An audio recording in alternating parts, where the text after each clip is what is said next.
প্রবাসে যারা আছেন, যারা ব্যাচেলর জীবন যাপন করছেন, যারা পরিবার যাদের সঙ্গে নাই এবং বিবাহিত, তারা তাদের যৌন চাহিদা চরিতার্থ করবার জন্য, যেহেতু এখানে উপায় নাই, তাদের স্ত্রী সঙ্গে নাই, তাদের জন্য কি হস্তমৈথুন করা জায়েজ আছে নাকি না জায়েজ?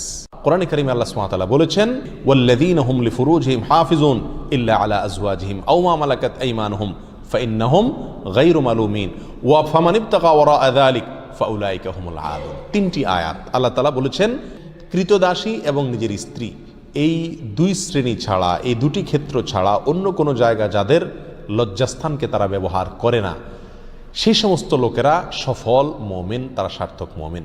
ফামানিবতাগা ওয়ারাআ যালিক, আল্লাহ বলেন এরপরে তৃতীয় আয়াতে, যারা এই দুটি ক্ষেত্র ছাড়া, স্ত্রী এবং কৃতদাসী, এই দুটি ক্ষেত্র ছাড়া অন্য যে কোনো ক্ষেত্রে তাদের যৌন চাহিদাকে চরিতার্থ করে মেটায়, আল্লাহ বলেন ফাউলাইকা হুমুল আদুন, তারা হলো সীমালঙ্ঘনকারী।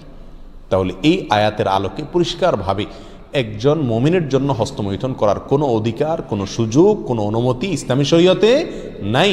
এটা হারাম এবং কবিরা গুনাহসমূহের মধ্যে থেকে একটি।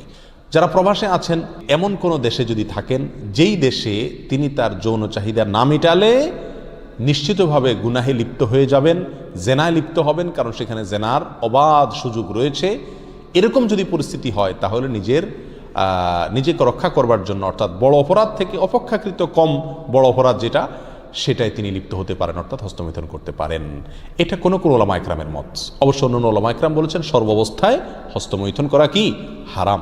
এই জন্য প্রবাসে যারা আছেন তাদের উচিত এই অপরাধ থেকে বেঁচে থাকা। বিশেষ করে মধ্যপ্রাচ্যে, আরব দেশে, সৌদি আরব সহ যে সমস্ত দেশে আলহামদুলিল্লাহ আল্লাহ সুবহানাহু ওয়া তাআলা পরিবেশ এখনো পর্যন্ত ভালো রেখেছেন, এখানে মানুষ চাইলেই জেনা করার সুযোগ নাই। অতএব এখানে এই সমস্ত দেশে যারা বসবাস করছেন তারা এই অজুহাতে হস্তমৈথুন করলে তাদের জন্য জায়েজ হবে না, এটা গুনাহ হবে, আখিরাত নষ্ট হবে, স্বাস্থ্যের জন্য যেহেতু ক্ষতিকর, সেই জন্য এটা শরীয়তে আরও বেশি কঠোরভাবে নিষিদ্ধ।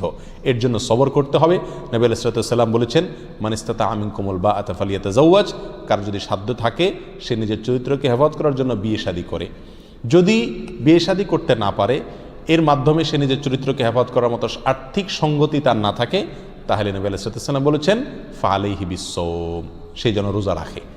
যদি রোজা রাখে তাহলে ইনশাআল্লাহ তার যৌন যে উত্তেজনা আছে সেটা প্রশমিত হবে। কিন্তু কোনো অবস্থাতেই হস্তমৈথুনের অনুমতি নাই। শুধুমাত্র কোনো ওলামা ইকরাম অনুমতি দিয়েছেন ওই ব্যক্তির জন্য যে ব্যক্তি এমন কোনো পরিবেশে আছে যে পরিবেশে এটা না করলে তার আর নিজের চরিত্রকে রক্ষা করাবার বা জেনা থেকে বাঁচবার কোনো সুযোগ নাই। আল্লাহ তাআলা আমাদেরকে সবাইকে গুনাহ থেকে বেঁচে থাকার মতো ঈমানি শক্তি নসিব করেন। যদি কেউ এই বদঅভ্যাসে আক্রান্ত হয়ে যায়, তার এই বদঅভ্যাস থেকে মুক্তির একটা অন্যতম উপায় হলো কোনো অবস্থাতে তিনি একাকী থাকবেন না কোথাও। ইনশাআল্লাহ এর মাধ্যমেই আল্লাহ সুবহানাহু ওয়া তাআলা তাকে আশা করা যায় হেফাজত করবেন এবং এই বদঅভ্যাস থেকে তিনি বের হয়ে আসতে পারবেন। আল্লাহ আমাদের সবাইকে হেফাজত করুন।